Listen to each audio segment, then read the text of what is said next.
everybody?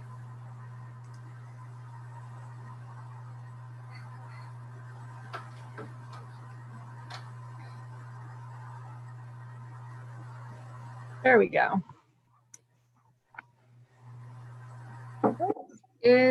Are my windows too bright? Are they okay? Okay.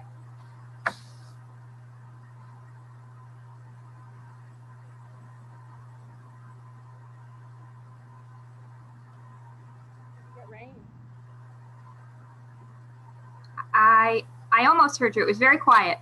Did you get rain? Oh yes. It's still raining a little bit. Oh, lucky you. We barely got anything. No, it came down pretty good for a bit. It's still drizzling. It thundered and lightninged enough to freak my dogs out. So at some point we'll probably hear them. Okay. They are tucked away in a bedroom with brand new rawhides, but that's no promise. Right. So they don't like the thunder. They definitely don't like the thunder. They also don't like not being under my feet. So it's a bad combination. We have 2 minutes. I'm going to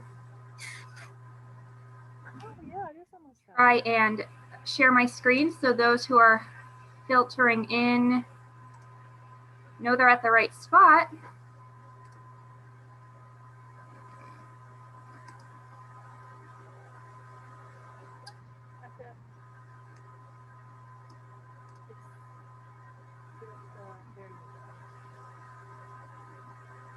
There we go. Perfect.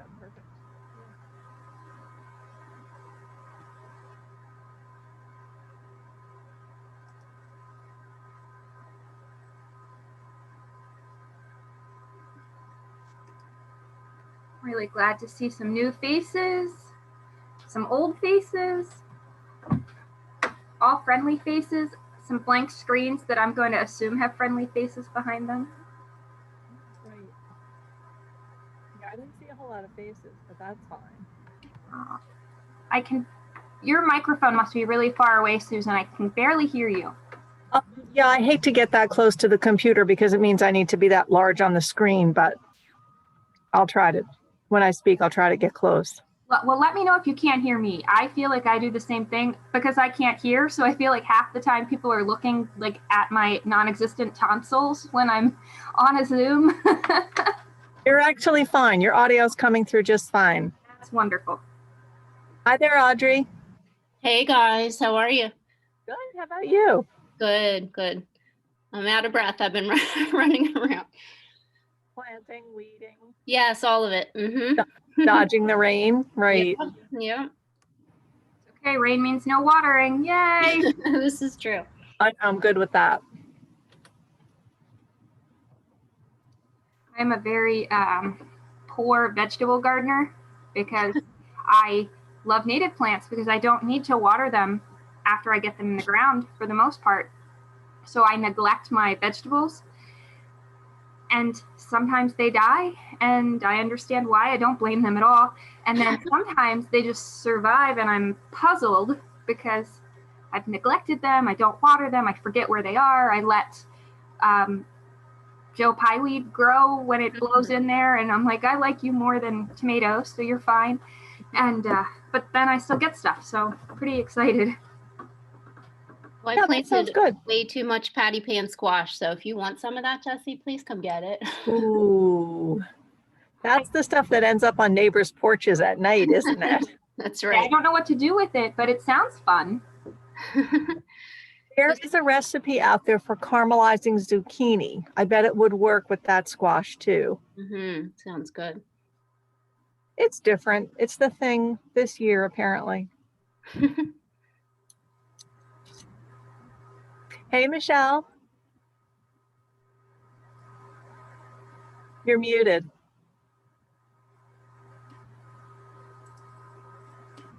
I'm trying to find a place in the house where I have a good signal. Sorry, I'm walking around with you all. Oh, okay. Well, thank you for the tour. That's fine. It's like a first-person field game. Park somewhere where we can see your garden out the window. Oh, that's good. It is so wild and crazy right now. I'd be embarrassed to show my garden. It is wild and crazy. I know. All the weeds are having a field day. And I am just, it has been too hot. So Yep. it's going to stay wild and crazy for at least another few more weeks. And then I'll deal with it. I need to learn how to use a scythe. I've decided that's going to be the tool of choice for the weeds.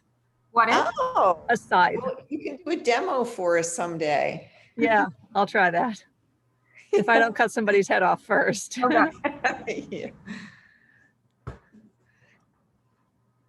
All right, because I am gonna turn my phone sound off, so maybe you don't hear all my kids texting me their fun stuff. I am thinking that we will get started. I'm expecting a few more people to join us.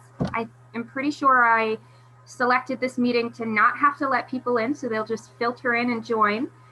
Michelle has been kind enough to offer to watch the chat box and let me know if anything comes up or people have questions or anything, so I don't have to fumble back and forth with that. We will start by the exciting news that we are up to 54 members as of 10 minutes before this meeting when I checked our roster, and we got one other person at some point today. So I quick emailed her the link. I hope she can attend. It would be a miracle because really it was like 6 minutes before I started the meeting, but it's really great. I'm excited. But I don't think I got to update the slide that has that. So I'm so sorry for that. So we've gotten 4 new members since our last meeting. For anybody who doesn't know, these are the officers. I try and introduce everybody at the beginning of each meeting for those new members who are joining us for the first time. I'm Jessie, the president. Audrey's on. She's our vice president. Our secretary and webmaster is Susan. Treasurer is Michelle. Lindy couldn't make it tonight. She is working, but she's our membership chair.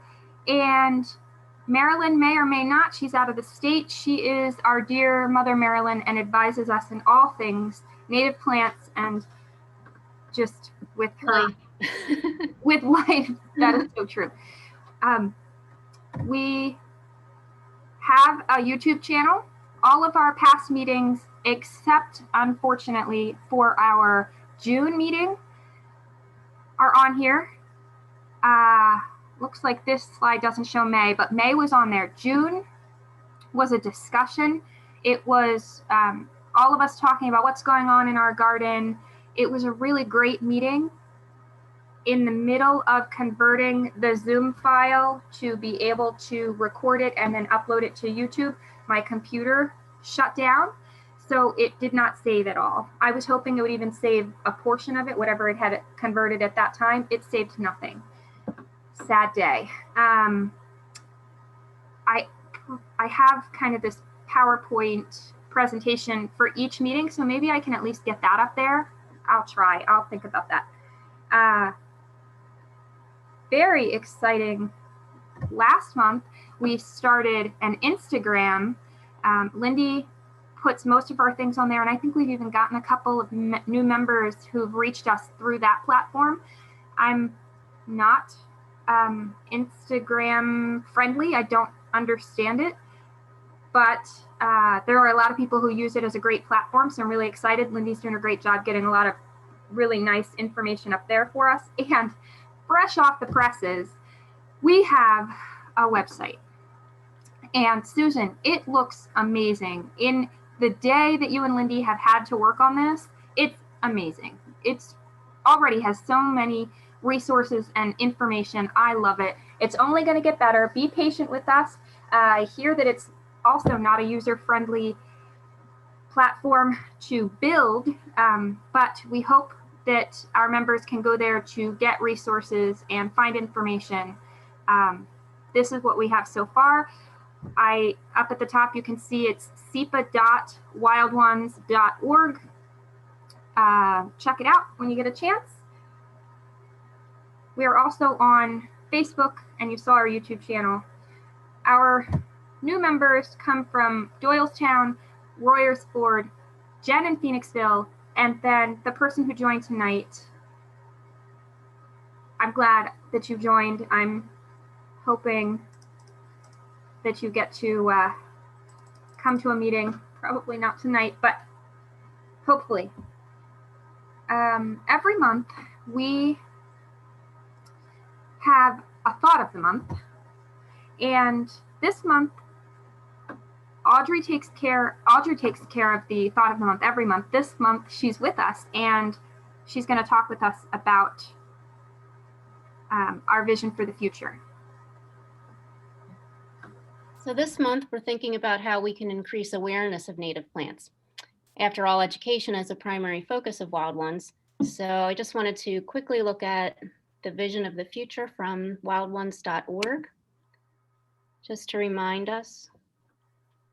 So first, to become the most widely recognized voice for native plants and the sustainable landscaping movement promoting increased use of native plantings that create living landscapes through grassroots effort by example, education, marketing, and personalized support.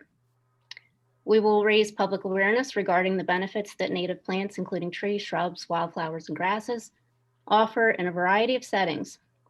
So landscaping with native plants becomes the norm rather than the exception. We will convince the general public that including native plants in home and public landscapes is aesthetically pleasing and healthier for our environment, and that reducing unnecessary turf grasses reduces stormwater runoff and unnecessary use of water, fuel, and lawn chemicals. We will see the use of native plants extend into an increasing number of areas where plants touch the soil. Applications such as agriculture, pollinator support, and public places. We will join forces with others to preserve native plants and biodiversity from loss due to development and other forces, including displacement by non-native invasive plants. So, how can we get our families, friends, and neighbors excited about these plants that we love so much? One of the best ways is to plant them in our own yards and encourage conversation surrounding them. Try a plant with a lovely fragrance or striking flower along a part of your property that people may walk by. Point out a beautiful butterfly or caterpillar who visits your garden and explain its relationship to a particular native you've been growing in your yard. We can also contact our townships to see if they have plans for any community landscaping projects. I live in East Pikeland Township in Chester County, and they have plans for 2 new community parks. One will include native meadows and a community garden and orchard featuring native edibles. The other will be remeadowed and reforested using native trees, shrubs, and grasses. The township is asking for volunteers to help plant. If your township does not feature natives in their public spaces, give them a call and see if you can get them to consider it. You can share with them the many benefits of planting natives and offer to help. And we would, at this time, like to ask our members, does anybody want to share a project that they're involved with that raises awareness of native plants? Or do you have any other ideas about how we can spread awareness and appreciation for natives? So feel free to chime in. Anybody at any time, if you have something to contribute, we would love to hear from you. You can unmute yourself at any time. This is an open discussion. I prepare a lot of things in advance, but feel free to interrupt me with any great ideas you have, any questions. Don't feel this is like a super formal thing. We want to hear from you. We want to talk and have a conversation.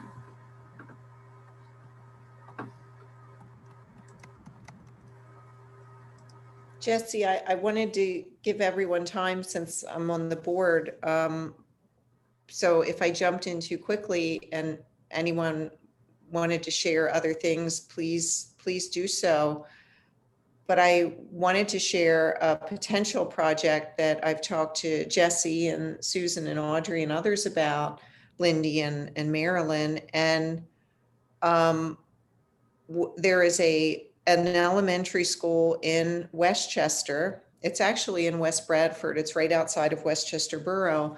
But I know a woman who is on the PTO garden club there, and she reached out to me knowing that I was a member of Wild One. She is not, and talked to me about their property. And I'm telling you, it is full of invasives. They have not maintained a big swath of area right where the buses drop off and the parents drop off. And it has so much potential. So I did want to share this with the whole member group. This isn't a board thing, and say that we are looking for volunteers to help the PTO, probably 3 weekends, early Saturday and Sunday mornings because of the heat, like 7 to 10 a.m. Every Saturday and Sunday for a few weeks, starting the end of July to early August. We'd like to get this area cleaned up. And then we may want to, as a group, adopt one of the flower beds. And maybe Jesse's going to share more on a plant sale coming up. Maybe we can contribute, a tray of plants that you all think would be most appropriate and beautiful there. So I'd love to, ask Jesse to share more information with all of the members as soon as we have more details. But I'm really excited that is such an opportunity. These people do not have to be members of Wild Ones. We can help that school and the PTO and others learn about native plants. And Audrey, it was really nice for you to share this vision, because I think doing that would align to a lot of these items that Audrey shared. Yeah, one of our big driving passions is teaching people about native plants. And what better way to teach than to our youngest people? And if you get the youngest people, their parents aren't far behind. So they are going to see this and see the opportunity and see these beautiful plants and these amazing insects that are drawn to them and be like, I need to have that in my backyard also, and then in my front yard, and then I'll tell my neighbors about it. So this is the way we affect change. And I'm really excited about this and lots of other opportunities that we will come across, but this is just one of the first. So more information will come. At the end of every meeting, Susan is kind enough to write a highlights for us, and then that goes out. It's almost in a newsletter format, but it's highlights of the meeting, so everybody will get that information. Speaking of another important part of this vision, the advocacy portion, Michelle, I'm hoping that you can address this information to give us a little bit of update. I think I covered everything from the blurb that comes out, but if you could speak to it a little, that would be great. And I'm sorry, I'm on the spot. Sure. If you are on this call and you have less than 5 minutes before July 14th and you care, because maybe you do not, and that's just an honest statement, but if you care about Japanese barberry and Cowberry pear taking over our state and invading, our forests, our open lands, please follow. I can send a link out. I can put it in the chat. There is a Controlled Plant Noxious Weed Committee meeting next week, July 15th, and they take public comments up until July 14th. It's very clear. The website you email to, the person you contact and send in your public comments is right on the website. I can share that with everyone. If you have less than 5 minutes to write to them in your own voice and talk about why they should ban the sale of those two plants in our state, please do so. Susan, and another lady, the vice president of the PA Native Plant Society, our local legislators, we have had just a team of people pushing since January for them to begin banning plants. And this is the first time we've been this close. So your voice really counts. And the link at the bottom, will that get us to the email, or is there? Yes, well, that meeting information, I think it's still active. Yes, this came out of the change petition update. Yes, that is the link.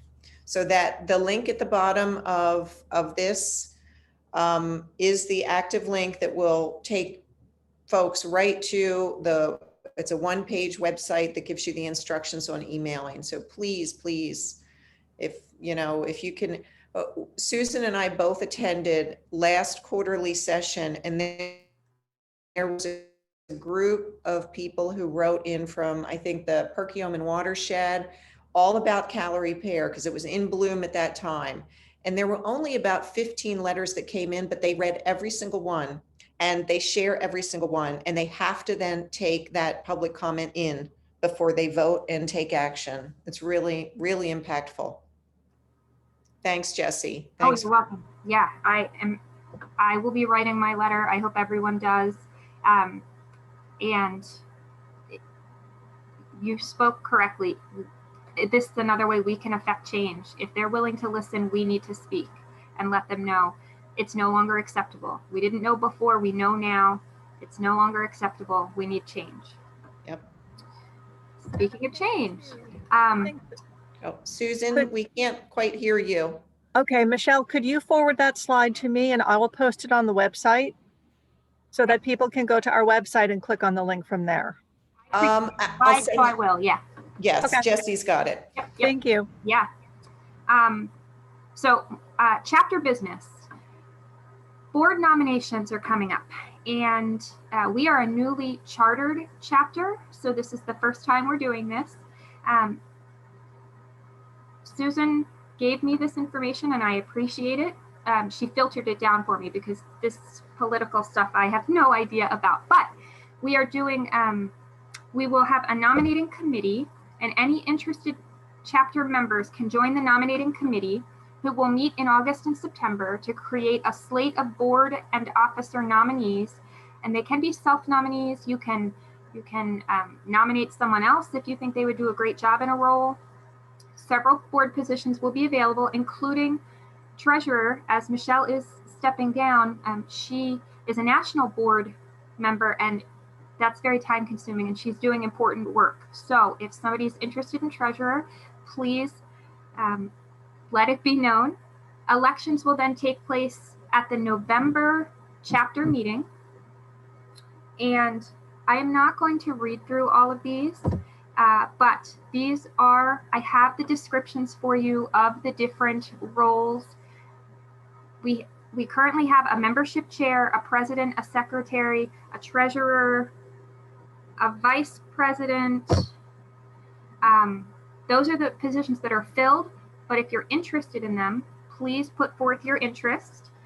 The positions we don't have filled yet: program chair, which could be amazing, publicity chair, talking about all the great things we're doing and want to do. If somebody wants to step up and be publicity chair to get the word out there, that would be great. Community projects chair. These are things that we're doing, like Michelle found this community project that we will be participating in. But if somebody becomes the chair of that committee and we get more people involved, our chapter will grow, the work we can do will grow, and it will just be better for everyone. So right now people are wearing multiple of these hats, but the more people we have wearing hats, the better this will all go. I have, Susan, a link that I can include that has all of these for the highlights. Great, thanks. Does anybody have any questions at this point? Because for a large portion of the rest of the meeting, we are going to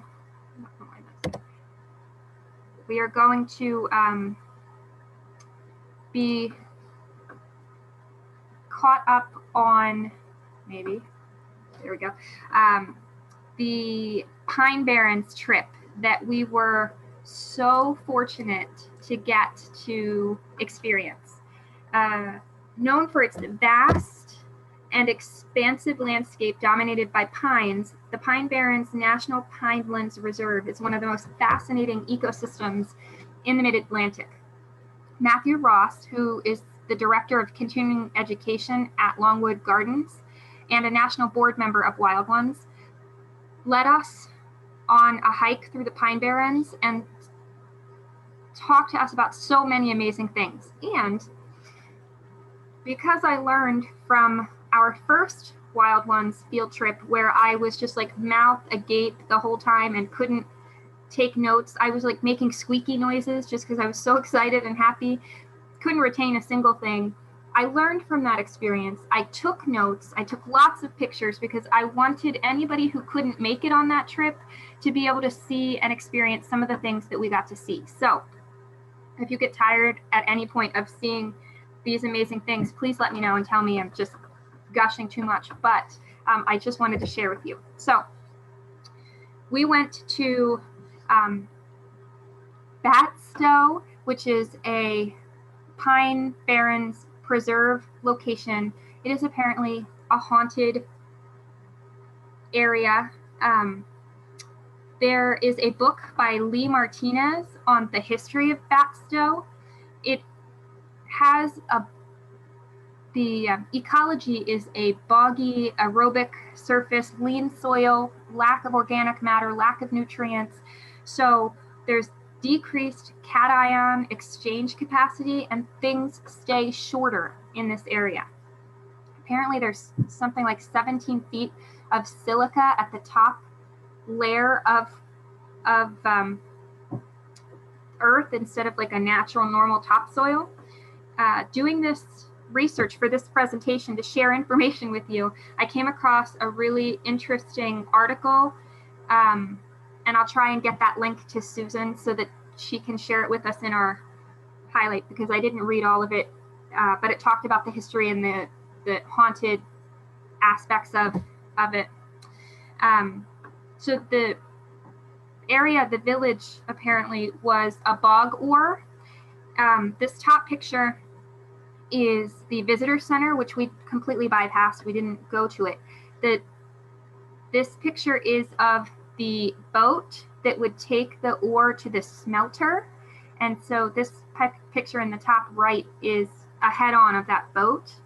And then the charcoal kiln was there. That's how they fired up the ore. This was one of the original houses that was on the property. These rows of homes were where the people who worked for the timber mill collecting pitch for staining and turpentine making. That's the sap within the bark of the evergreen pine trees they use to make those. And that bottom right is a charcoal kiln also. So just really neat, spooky kind of feeling walking through this village to get to where we were going. We found some really interesting wildlife. I wasn't really expecting to see much. It was like 90 degrees. It was a little bit overcast. There was a little bit of a breeze. We saw these little lizards just as soon as we walked up. So I thought that really boded well for our day. And then we saw this, I'm not sure if you can tell, but there's a turtle basking on this big branch. He was humongous. So the way I put this presentation together, every time there is a plant that we could identify with genus and species, I have it in pink. So if you do care to go back through in any more detail, I put the genus and species of these plants on pink slides so that you can see. But we were debating if this were a blackjack oak or a fig oak, but we determined that the fig oak has different shaped leaves and no tips at their ends. So this is a blackjack oak. And then just some really neat wintergreen that we saw. It's in the heath family. It gets red berries. It stays evergreen. Is that growing wild there, Jessie? Everything is wild. Everything I'm showing you came across in a completely wild setting. It is not, as much as I love Mount Cuba and it's an amazing place to go and be, it was a completely different experience seeing all these great plants in their natural setting. I was just blown away. For example, who has blueberries in their yard? Do they look like this? The entire understory was blueberries and clethra and inkberry holly. It was just amazing. Seeing a clethra in the wild is just a whole different experience. So amazing.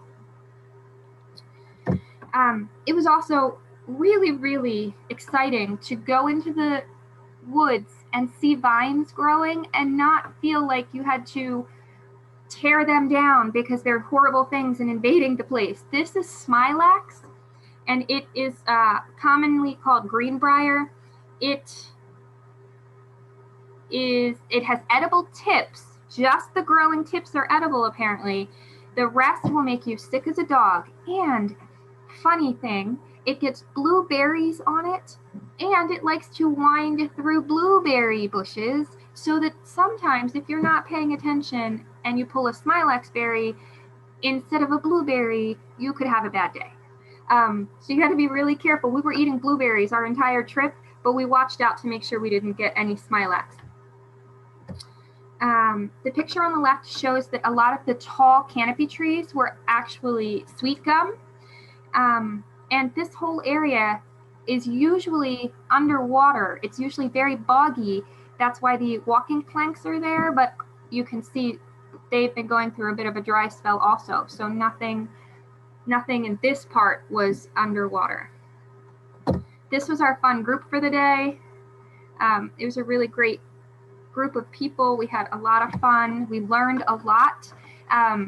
For example, the difference between the pitch pine and the Atlantic white cedar, and how cool it is to see them side by side and just see those differences with the platy bark versus the long striped bark. We got to see plants that are on the endangered list, like this Vaccinium.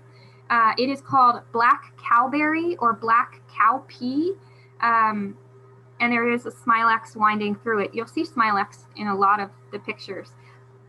Excuse me, but this, it was really fun to see this rare plant that I had no idea about and probably wouldn't have noticed on my own, but Matthew was such an amazing tour guide. He pointed out a lot of really great things. Sheep laurel in the wild, amazing. So I have a very small sheep laurel, and this plant looks very much like mine. It doesn't change much in the wild setting versus the landscape setting. So it was pleasant to see that, okay, it doesn't get much better. It's kind of a little bit sparse. The singular flower was amazing, but it's not super showy. The picture on the right of the bloom, I did not take that day. I had to Google that to get you an image. But in the distance of these pictures, you can see they were there. We couldn't get to them because I was not falling in quicksand, but they were there, and being that close was really fun. We learned about this golden club, which to me looks like cigarettes, growing up out of mucky water, and they're white naked spadix. They're wide leaves and they're chambered pith. So there were a few of these informative plaques around, so we got to learn some of the plants, but thank goodness Matthew was there. We got to learn a lot more from him. This just gives you an idea of what it was like walking through the trails. And if you notice the picture in the middle, here is a little snake that we were just fortunate enough to see. And then Lindy got the top right picture that is so good. This little ribbon snake, Matthew said he's been there several times, and then that's all of us at the bottom trying to get pictures of him. And he knew they were there, but he's never seen them. So he got to see this. And that reminds me, we still have to send him a picture of this snake. But I am not a snake fan, I gotta tell you, but it was the cutest little snake I've ever seen. So I'm happy I saw him by somebody pointing him out kind of far away. Not that I just came across him. It was a very safe way to see him. It's beautiful. Oh yeah, he was so cute. This is a Bracken Fern, and apparently Bracken Fern is almost like a common name. I'm not sure exactly which species this was, but I do have a thing for ferns and I can't identify most of them. So there are some lovely ferns there. And really cool mosses. So this star moss, the male is the taller of these little tiny guys. And I'm talking, they're so tiny. This bottom right one is a little frog. You know how small they are. And those are the mosses. So just these really neat. There were so many places I could look at a 1 foot by 1 foot square of space and just stare forever, because there were so many little individual plants to see and just so much going on. This tiny little pink bloom right here is a cranberry in bloom. So we missed either we missed it or it hadn't happened yet of the whole cranberry bloom, but we got to see one. And then we got to see carnivorous plants in the wild. I have seen them in pictures. I've seen them for sale at some native plant places. I saw them at the Philly Flower Show, but there is nothing like seeing them in person. It is like watching a whole galaxy. There's just so much going on. The one on the left is the round-leaved sundew, and these are also native to New Jersey. The majority of these plants that we saw, even though we were in New Jersey, are also native to Pennsylvania. So, because we are very close, and geographic lines don't really exist so much for plants. So don't let the New Jersey thing throw you off. Here are just more of those sundews, and you see the big one, but then when you look, you see this one, and you see this one, and you see this one, and they're everywhere. It's so cool. So we were learning about this plant, this bladderwort plant. In mucky water, it just looks like there's just muck on top, but it's actually a carnivorous plant. And the purple one is more rare. The yellow one is more common. And this part right down here is the bladder. And the part that sits on top actually catches bugs and eats it. Like, it's amazing. This is just some of the scenery. This is a terrible picture, I realize, but it is a St. John's wort that is naturally occurring and blooms pink. I'm so sad we weren't there to see it blooming pink, but I should have that in my life every day. I think I've got to find it somewhere. This shows you how the Pinus rigida grows new growth off of its trunk. It's very fire resistant. So this is the way that it will regrow after a fire. We got to see this cool reindeer moss or reindeer lichen. It is a good fire starter, I'm told, if you are ever in need. And it's not soft. It kind of looks like it would be soft, but it's like spiky and dense. This is one of the coolest grasses. If you know me, you know I have a thing for grasses, ferns, grasses, plants in general, but it's super cool. I felt like if I could have gotten on top, like further over on this plant, everything would have lined up. It was super geometrical. I couldn't quite because I was hanging over a bridge to get this picture, but it is so neat. And it is called Muskingum sedge. Here are a bunch of water lilies. It's the Nymphaea odorata. There's like one in bloom over here. It wasn't a big bloom for them, but you can see it's going to be amazing if they all bloom even near the same time. this cool plant in here with this tiny little white flowering section is called red root. It's grassy with a white top. It has woolly yellow flowers and roots that yield a red dye. And funny thing, when you Google this, when you Google red root, which is the common name, New Jersey tea plant also comes up as having that common name. So that's where common names can get you. You have to know the Latin to get your plants straight. This was another beautiful vista. So we went from these boggy, blueberry covered foresty trails to this open kind of sparse, rugged, dry area, all in the matter of like 300 yards. It was so interesting. We saw a cute little raccoon track, and on the right picture, this is an oak gall.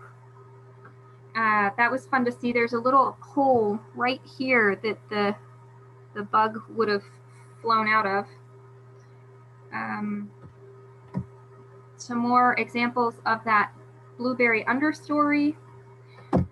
And then we had lunch at this cool barbecue roadside stand. I think they slaughtered the animals and cooked them right there. It took that long, but it was very worth it. It was very good.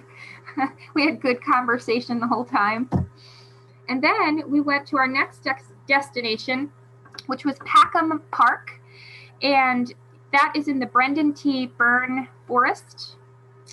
And we got to see cool inkberry.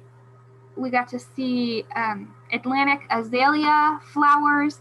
So Matthew pulled these flowers so that we could smell them because they were down in like this boggy section that he didn't want us all traveling to, but they smelled so good and it was so pretty. It was really neat. We got to see more of the bladderwort. We got to see these neat channels of the Atlantic white cedars, how they go out into the wetlands. The day before in this area, Matthew had seen turtle eggs in a nest. They were not there the next day, so somebody had a good meal of turtle eggs. This cool plant is called turkey's beard. It's in the lily family and it's used in flower arrangements. The grass-like leaves had almost like a rubbery feel to them. It was really an interesting texture. More Drosera and Lycopodium. They're in the club moss family. Also ground pines or creeping cedars, they're called. So in here, there's all these like sundews and all sorts of interesting. Look at these. Look at these. Oh my gosh. These little curly fern or curly grass fern. They are, oh, I don't think I put the title on this one. It's Schizea pusilla. The little curly ones right here. And apparently they are pretty rare too. That's not somebody like dropped stuff. Those are living plants. It's amazing. So cute. They are so cute. At some point you might get tired of all of the pitcher plants, but there's so many and it was so cool. This was some beaver damage, and all of these like little rivers and runoffs and things were caused by beavers. So that's how the area kind of gets formed by these larger mammals. This is a pink bog or bog rose or dragon's mouth orchid or grass pink or swamp pink or wild pink, lots of common names, but the plant's named for the fountain nymph Arethusa, and the flower suggests an animal's open mouth. The unusual lip-like petal serves as a platform for insects, especially bumblebees, that enter the flower for nectar and leave with powdery pollen masses. So that was fun to get to see wild orchids. So I showed you earlier when we were walking, the understory was down around our waist. Well, then we went bushwhacking almost, and it was high above us. And those are still mostly blueberries and clethra, like these taller ones here. This is clethra in the wild, just oodles and oodles of them. I really like this plant. It is called Arrowhead. You find it around ponds. It was just kind of in mucky areas beside where the plank walking areas were.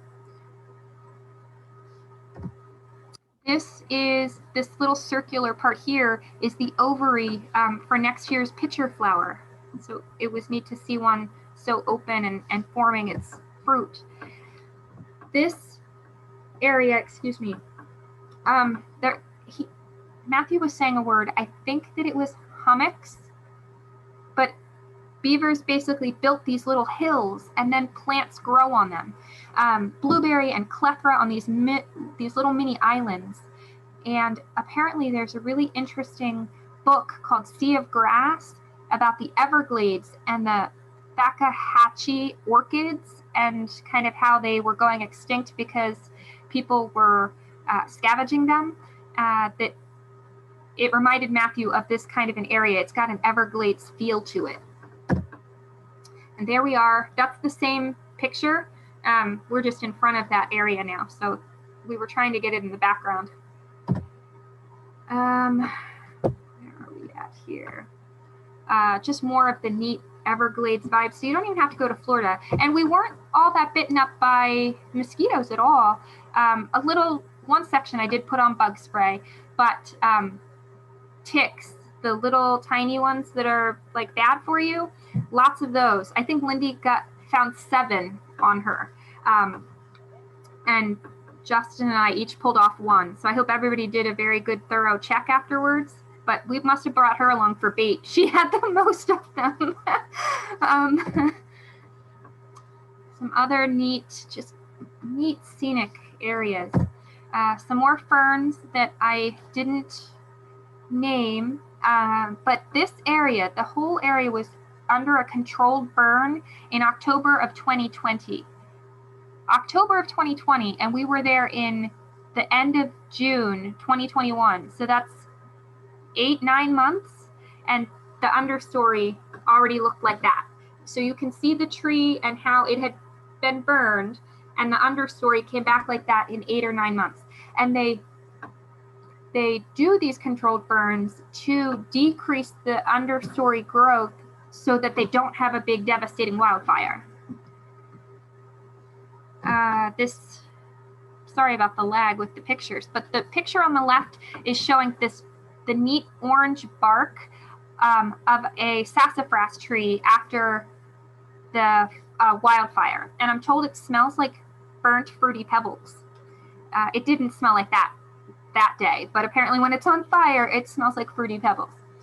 And then on the right, this is showing this area here. We almost thought they were like big, huge, I don't know, huge nests of some dinosaur bird. They're not. It's called brooming, and the Pinus rigida males form these growths that's called a broom. And more of the, what I thought was evergreen, or the wintergreen, but it's called variegated wintergreen, and it goes under a different name.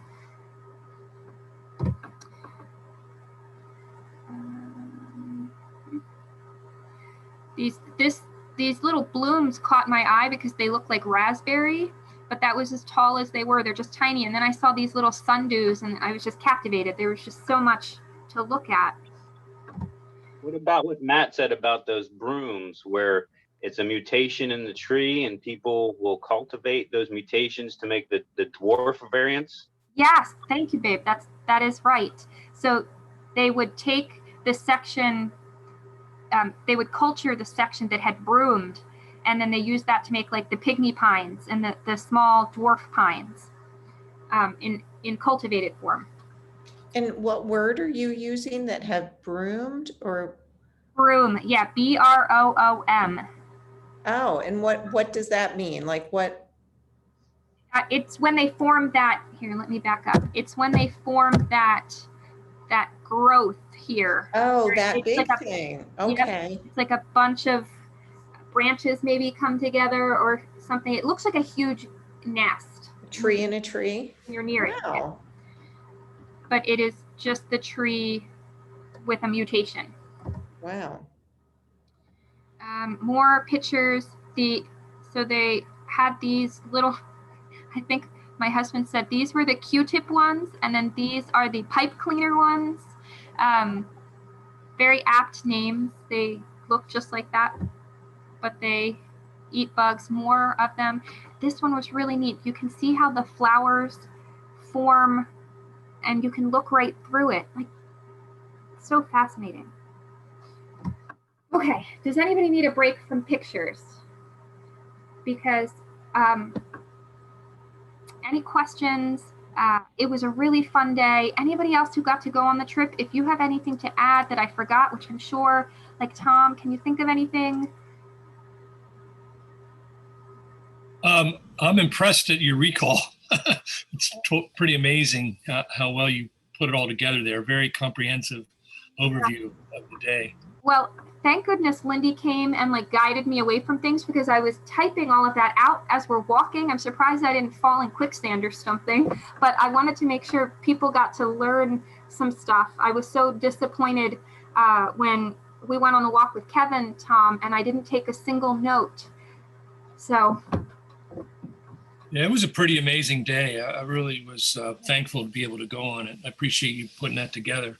Oh, yeah, it was my pleasure for sure. We hope to offer more things like that in the future. Guided, you just can't beat a guided tour with somebody knowledgeable. And in fact, Kevin, who did our first tour at Miller's Farm, said that he will give us a tour again in the future, which hands down, right, Michelle, was so great. Yeah. Cassie, I have a quick question. Yeah. The cranberry, is that a native? And if so, what is it? Or was that introduced too? Nope, it's a native.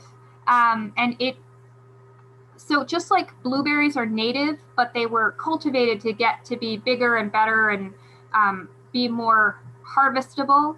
Because driving there, we saw just miles and miles of blueberry bushes. And in fact, I was amazed that there weren't people out picking them and that there weren't birds all over them, because they were so big and so ready to be picked. I could have reached my arm out the car window and grabbed them by the handful. They were just so noticeable on the bushes.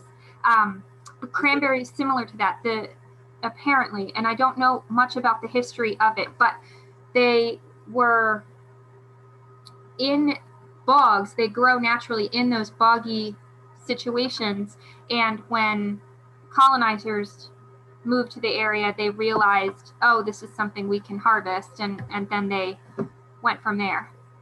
Okay. Jesse, I've seen cranberries native in Maine next to the freshwater lakes. In fact, a lot of that vegetation looked just like Maine to me. The reindeer moss, the blueberries, the wintergreen, which we used to chew the leaves because it's really spicy. But the cranberries, you can see them growing on the shores of lakes, not thick at all, but you can actually pick the berries in August and September, and they taste like cranberries. That's awesome. So if anybody has wet habitat, you might try to grow them here, although they want really, really acid soil. But if you have acid sandy soil, or you can create it in a wet habitat, you can grow cranberries here. Awesome.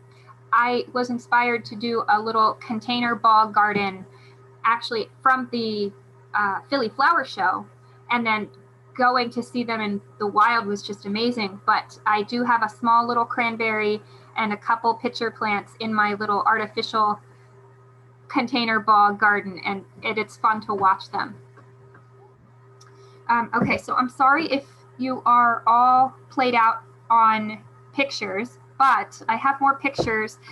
A couple of people had asked me about the presentation that was going to happen last month about providing for the dearth. And dearth is a honeybee keeping term that means the time when blooms are lacking.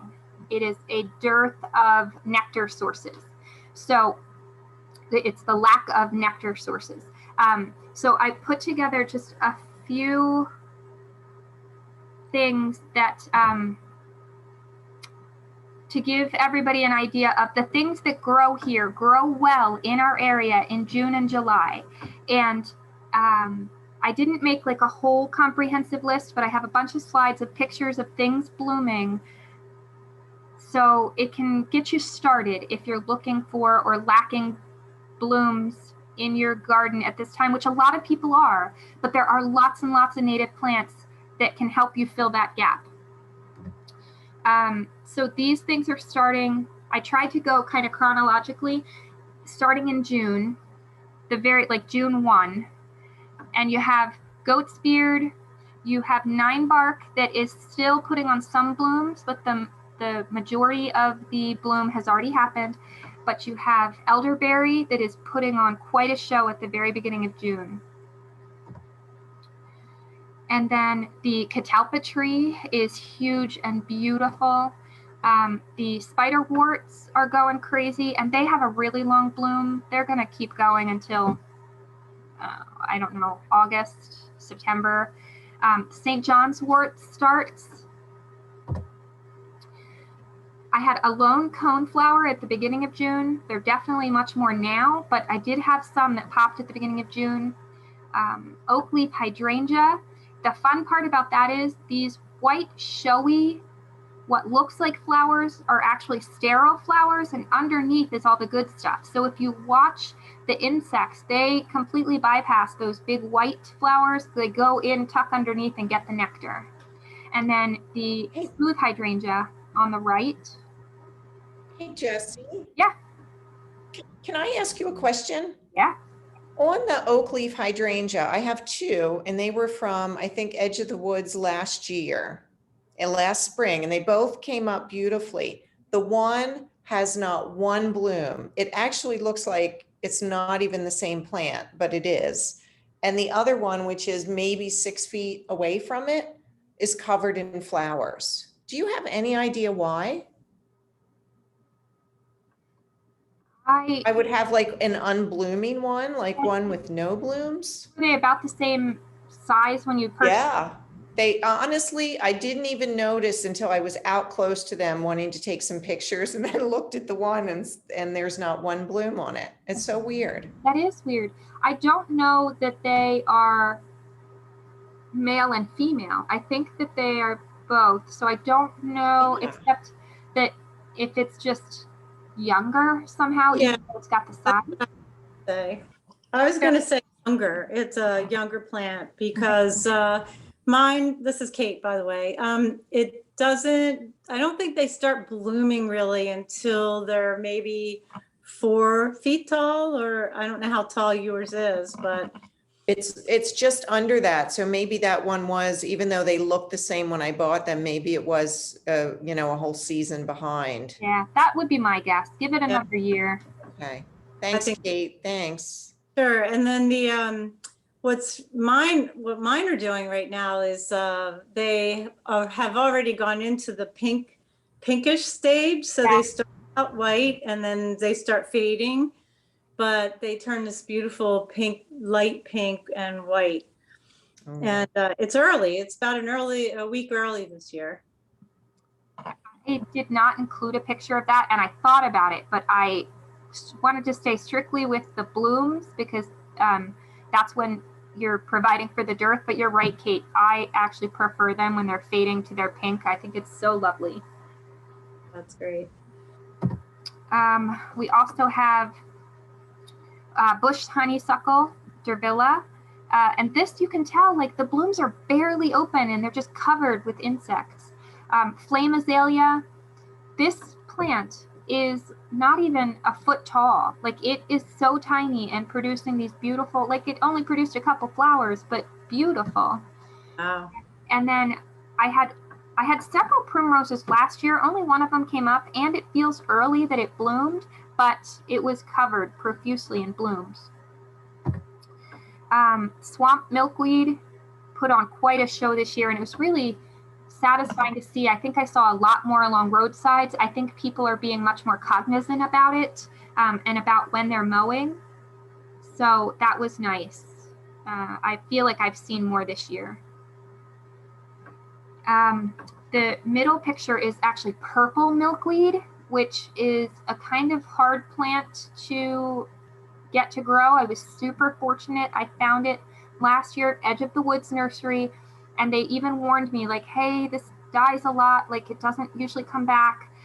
So I was super excited when the 5 that I planted all came back, and 3 of them bloomed nicely, really nicely, so pretty. And you can tell it's the purple because it has this purple vein, this central vein. And it only has that, it only blooms at the top. Really neat. And then it's a shame that Smoke Tree doesn't photograph better, or I am not a gifted photographer, but in person, it is just pink and dazzling like cotton candy. It's so pretty. The pictures don't do it justice. It's also a favorite of the spotted lanternfly, sadly enough. The nymphs really like it. This is not flowers, I completely understand, but at the beginning or end of June, the spicebush swallowtail caterpillars showed up, and I was super excited, so I wanted to share those with everybody. Then the winterberry bloomed. The wild quinine in the middle there, covered in bees, and is still blooming. Really long bloom time. I had a couple of cardinal flower, just a couple. The rest of them have not bloomed yet. My prickly pear cactus bloomed for the first time. That was really exciting. I still have some celandine poppy that are blooming.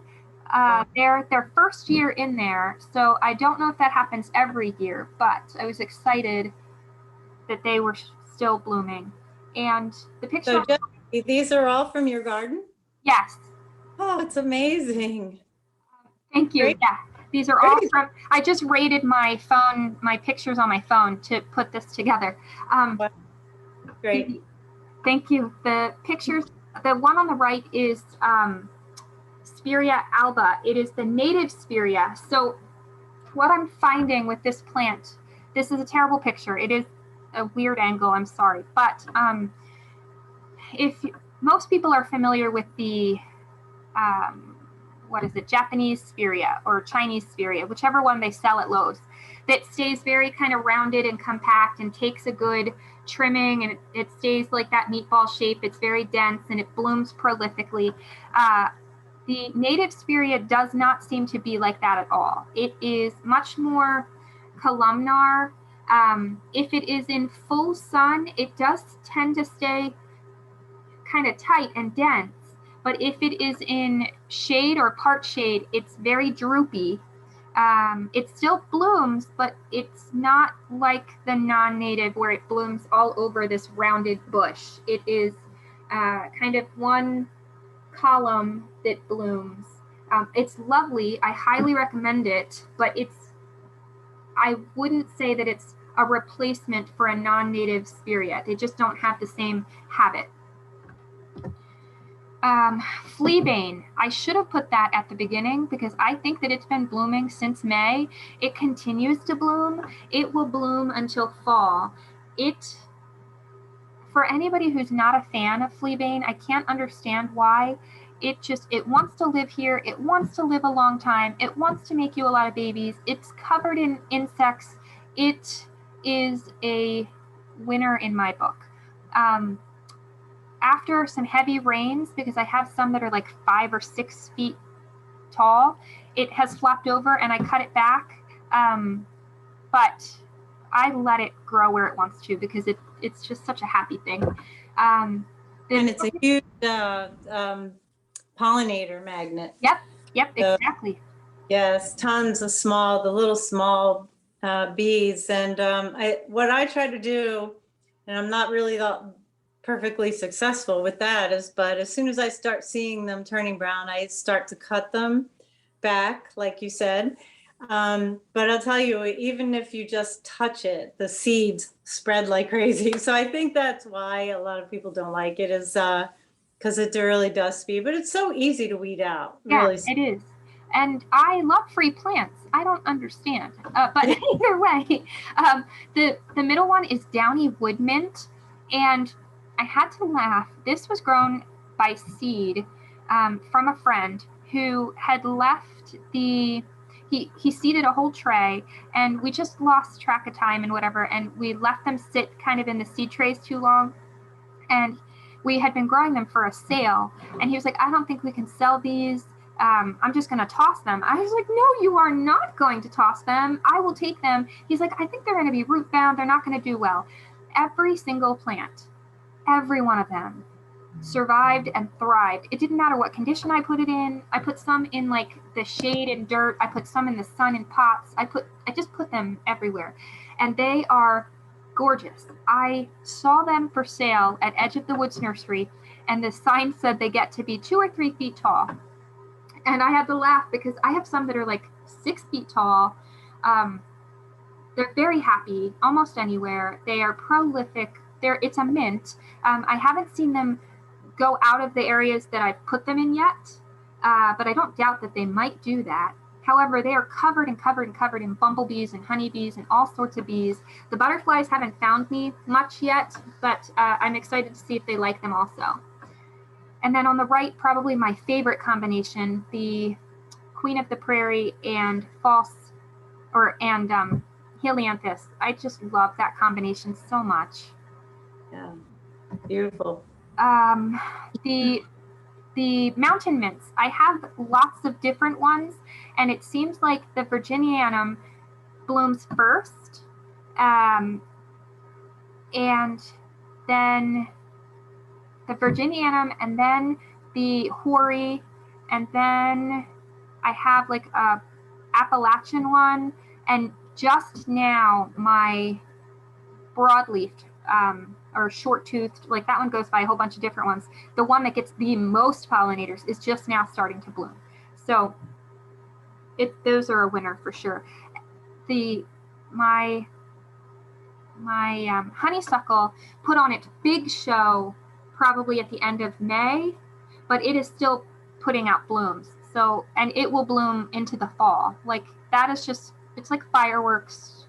I'm not a fireworks fan, but it looks like fireworks to me, and it's just amazing. Buttonbush just started popping, and that's glorious. The Dogwood, again, it had its main bloom earlier, but it is still putting out blooms. Cup plant just started blooming. This thing is probably 10 feet tall. It's huge. I love it. The birds come and drink the water from the little cups where the leaves meet. All of the phloxes are starting.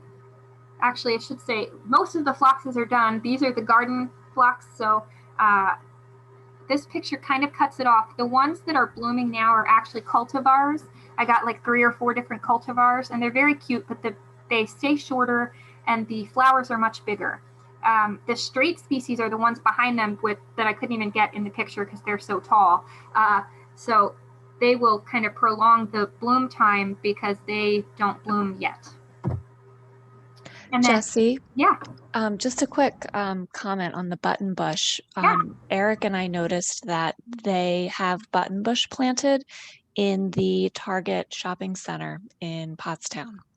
They also have it at the Walmart shopping center too. Super excited when I saw it in the car. I was like squealing that it was in the parking lot growing. You know, it's so funny you say that. I didn't notice it at the Target. I'm going to have to check there. But 2 or 3 years ago now, at the Walmart parking lot, so the King's Buffet in Pottstown has now shut down very sadly, but it's like it was the best Chinese buffet. And 2 or 3 years ago, I forget which kid, one of my kids was graduating high school, wanted to go there after graduation, and we were taking a family picture, and I turn around and look, and here we're standing in front of Buttonbush in the middle of Walmart parking lot, and I was like, this is the best thing ever. You know, they cut it back really drastically every year, but it does amazing in this parking lot, which is crazy because we're told Buttonbush loves wet and put it in your rain garden, and here it's in the middle of like a concrete parking lot and thriving. So I'm so glad that you saw it at Target. Now I'm gonna have to run out there and check it out. Yeah, and it's in front of the Petco, there where like the Jake's Way Back burger is. So That's check it so out. good to see. Yay! When we notice native plants like that in shopping centers, what would be the best way to get a hold of the center's owners or find out who their landscapers are? And you know, if more people in the public say, you know, that's great, you're using these native plants in this setting, you know what I mean, to give that positive reinforcement feedback, so businesses and things like that think maybe more to use them. Yeah, that's a really good point. Find out who's managing their properties. Yeah. So you can go on Chester County's website and find out who the legal owner of the property is and their mailing address. That's a place to start.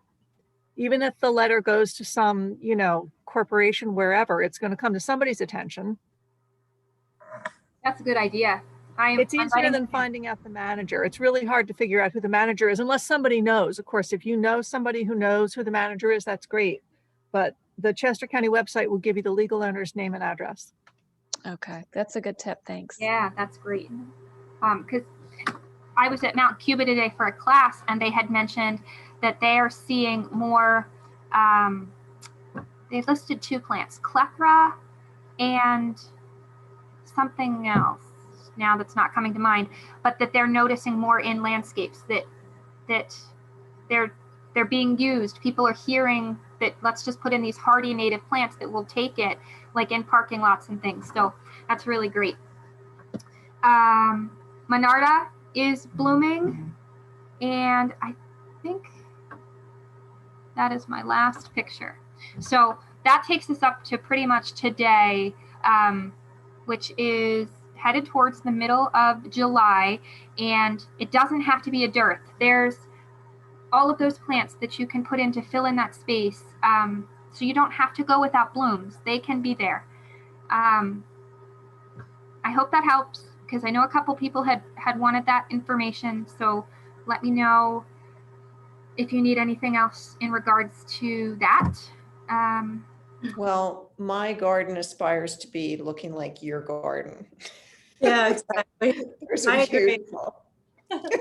My secret is I let the fleabane go. I don't do anything. I just let stuff be there, and when it comes in, I trim down the goldenrod just to make it shorter so that it doesn't hide my bee balm. But it's a wild mess. Just come over. Pictures make it look like there's some kind of order. There's not. It looks totally ordered. It looks fantastic. Thank you so much. It is a pleasure. Yeah. And speaking of plants and the ability to get plants, we have our second ever native plant sale. Members only, I can't read the title that I gave it because it's hidden. Members only wholesale pricing on North Creek order. So months ago, we had done a members only order to Octoraro, and that is a local native plant nursery that grows trees and shrubs. North Creek is a local, mostly native plant nursery that grows responsibly, meaning they don't use neonics. They grow herbaceous material. So they grow grasses, they grow flowers, they grow sedges, they grow the things that are going to die down for the most part over the winter and come back. So they're perennial herbaceous materials. They grow them in flats, and some of the flats are 32 plugs, some of them are 50 plugs, some of them are long 50s, meaning they have a longer, more established root system to them, and some of them are in 72 plug flats. This is our first time doing this kind of a sale. Our last sale was the first time doing trees and shrubs. So Susan has said she agrees to take on this huge ordeal of gathering people's orders. Now you have to be patient and understand that when you want to order from North Creek, first of all, material goes very quickly. Inventory goes quickly. So we will be placing the orders kind of as soon as we fill up a flat. And by that, I mean 72 of the same plant in a flat, we will place that order, and then we'll add to it. We'll add flats as we go. That way we kind of reserve, and we don't lose those plants waiting for the whole order to get together. But your orders are due by July 15th. That will give Susan time to make sure we have all of the plugs in each flat accounted for, so we know we can order them. You have to submit the order to her email in this format. Your full name as it appears. You'll look on the North Creek order form. The size that you're looking at, the quantity of the plants that you want. So for example, the flat comes in 72. You personally don't need 72. You want 20 to do a bed. You tell her that, and then she is hoping or will consolidate everybody who wants that flat of plants. So somebody wants 20 of them, somebody wants 25, another person will take whatever the math is, the other 30, and that's a flat. She's fine with people indicating a range because, you know, we have to kind of have some wiggle room with filling out these flats. So if you're looking for anywhere from 16 to 30, let her know that, and then she'll make the math work. Don't put any price information on there because that will be calculated and sent to each person once the orders are finalized, because you may want 20 of something on a flat, but maybe nobody else wants it, so we can't order that flat, so that won't be on your invoice. Orders for less. Jessie, Yeah, go ahead. I'm sorry, I'm looking at I've been holding the order form because I've been already trying to scan it for things that I want and I know a friend of mine wants. And so I only looked at the landscape plugs, and I do wonder if we have more of a chance of getting full trays if we say we have a priority for look at landscape plugs versus not, or if we'll just maybe ask someone if they'll switch from the one to a landscape plug if the same plant is available there, you know. Yeah. But more importantly, there are a few things coming up in like September timeframe that are sold out right now that I want trays of. Yeah. Up to what date availability, future date availability should we all be looking to? What's our end date? That's a great point. I'm glad you brought that up. So for those of you who have never looked on North Creek, because it is a wholesale group, it's not open to the public necessarily, you may never have looked at their availability. And in fact, if I don't want to mess with it right now, but when you look, you can either look as a PDF or as an Excel spreadsheet. While you're talking. Yeah, can you do that? I'll yeah, carry on. I don't know that I can, so okay. I'll try. Oh, here, look. Wait, maybe I can. Yeah, I don't want to mess with it, but when you look at their spreadsheet, it will tell you, it has just oodles and oodles of plants, and then it will tell you how many they have available, and then at what future date they have how many more flats available. And I think it's a good point. We need to come up with an end time for, and I think, well, what's a good date if we're all assuming we're going to get these in the ground for late summer, early or fall planting? What would be the latest fall date that would give people time to safely get, because these are all, you know, herbaceous or where at least grasses, sedges, whatever, non-woodies. I'm not the right person to ask because I plant until the end of November. So yeah, I'm actually thinking it's into October. Yeah, I think that, but I don't want to extend it so long to mess with everybody else's order. I don't think we can do that. Don't we have to have one delivery time when we finalize our order? Well, I mean, we can't keep making multiple orders. We do. That's why, yeah.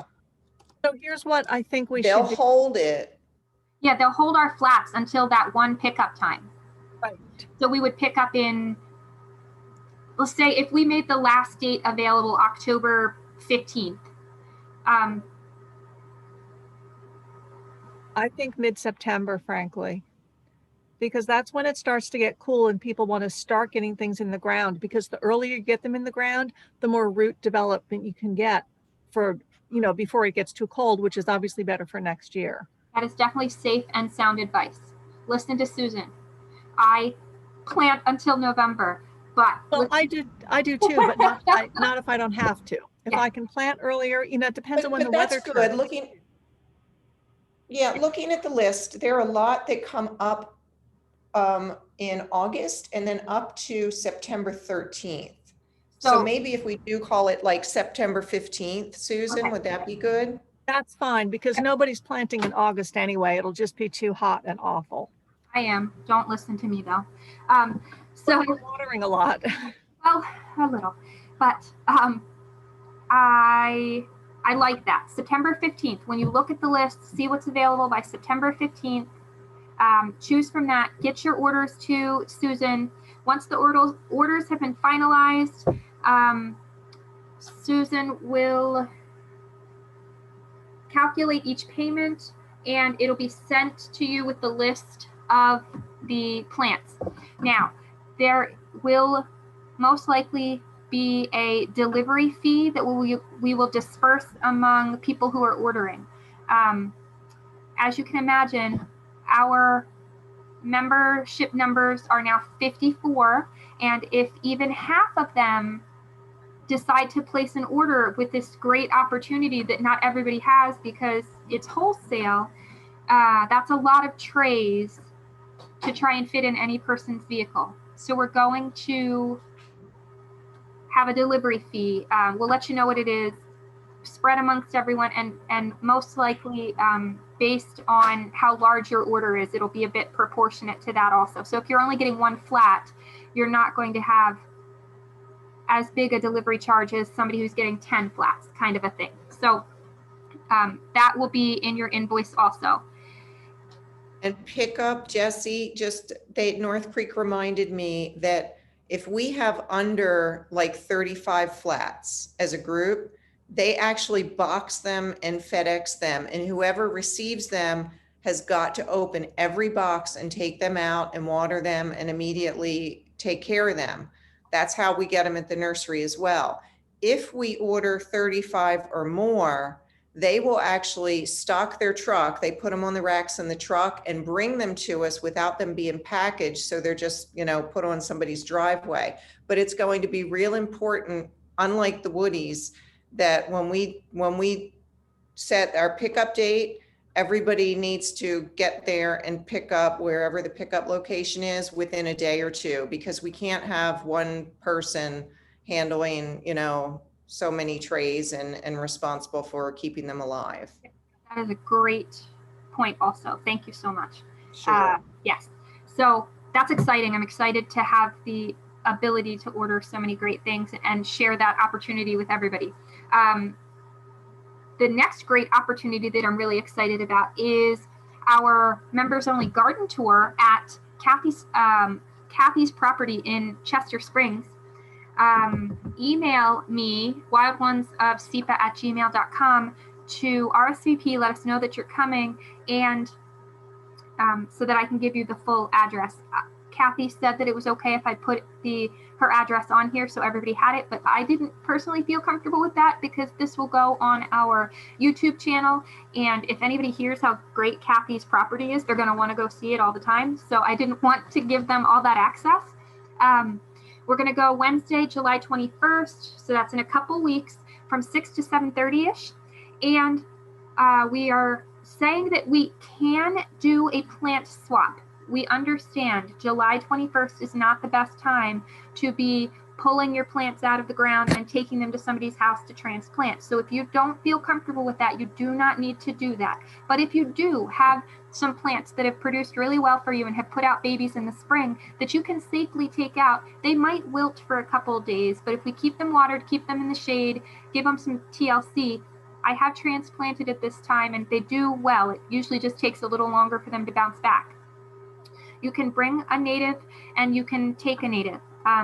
Just kind of take the weather into consideration. If we're going through like a really hot, dry spell, just maybe forego it. But we wanted to she's got a lot of great things there that she's willing to share. And I wanted to see if people could bring her some great things to add to her garden too. So we really appreciate her generosity in letting us onto her property, seeing all the great things that she's doing. It's a really good example of projects in their first, second, and third years, different areas to really look at, really lovely combinations of native plants. It was a pleasure to go over and tour, so I'm excited to go back, and I hope everybody can take the opportunity to see what you can do on your landscape, on your land, to have it be so high functioning. So one thing I just wanted to mention, as far as plant swap, when you were here, we looked at all the PG hydrangeas I have growing all over the place, and they really need to be taken out. So if anybody wants to bring a pot, I have PG hydrangea and some big leaf hydrangea. So I have to kind of rely on the plant identifier to tell which one's which. So I don't know, you might plant what you think is a PG and get a big leaf, but I have those growing all over the place. And Kathy.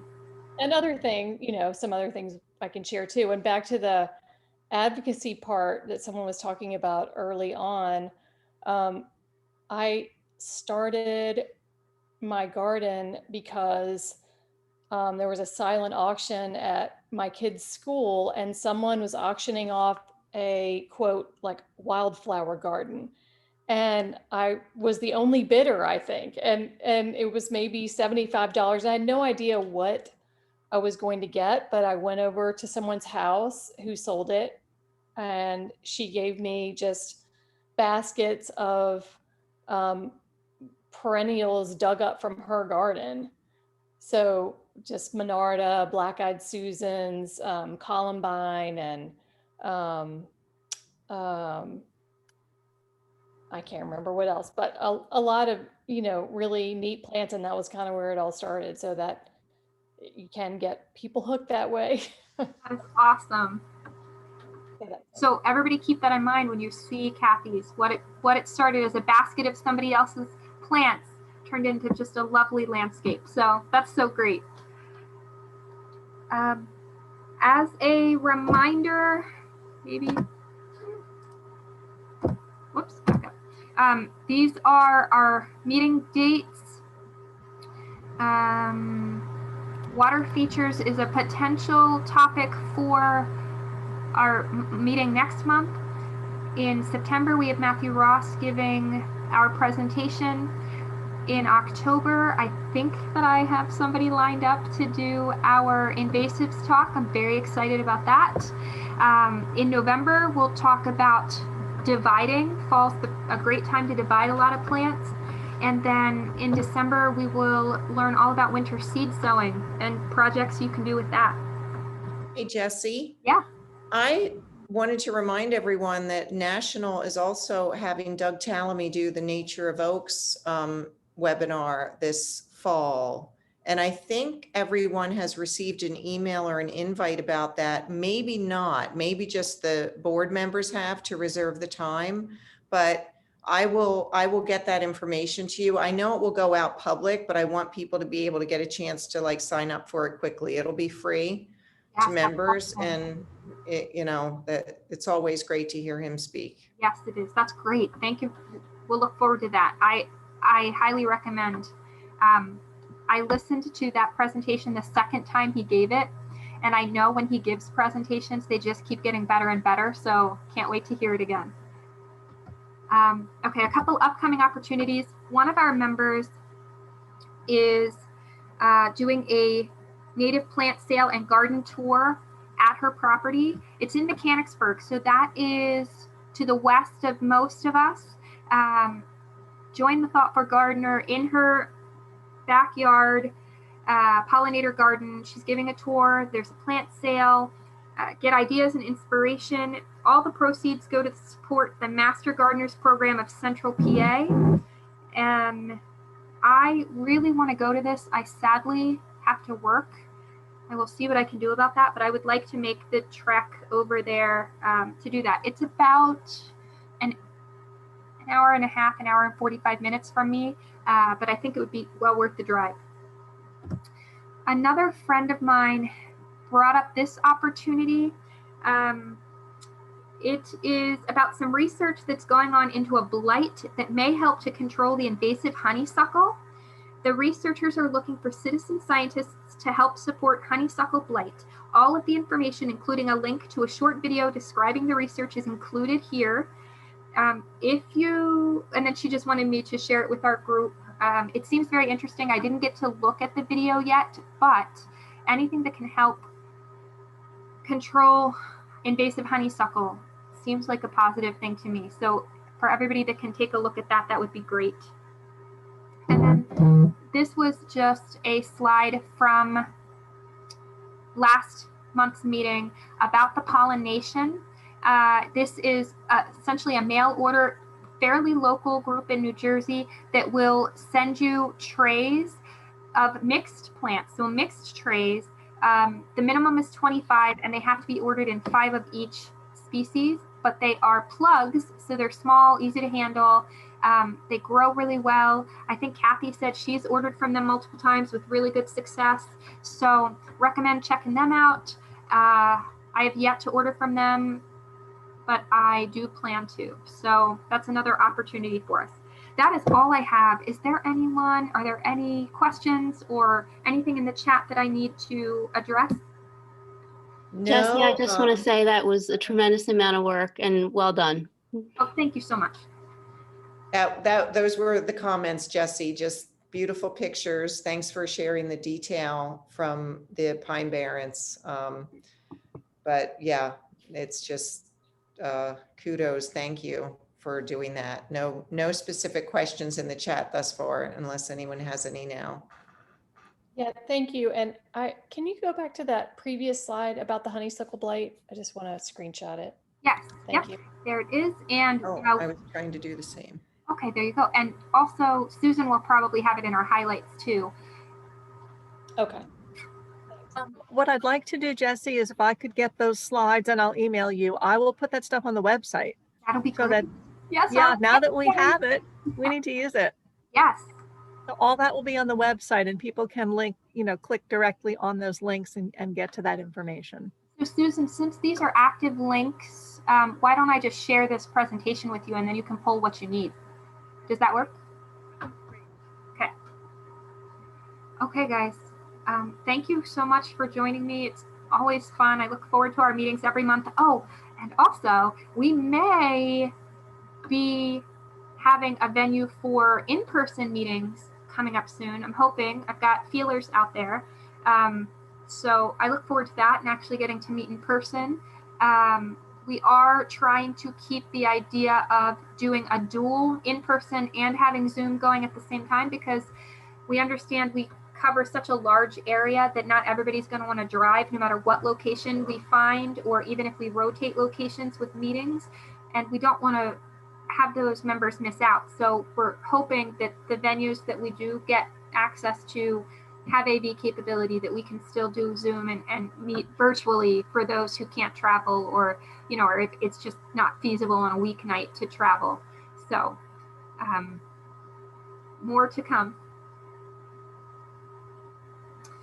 All right, guys, if you don't have anything else, I am going to end this meeting. Thank you so much. And I look forward to seeing as many people as who can make it to Kathy's in a couple weeks and get your plant orders in. Thank you. Thanks, Jesse. Thanks, guys.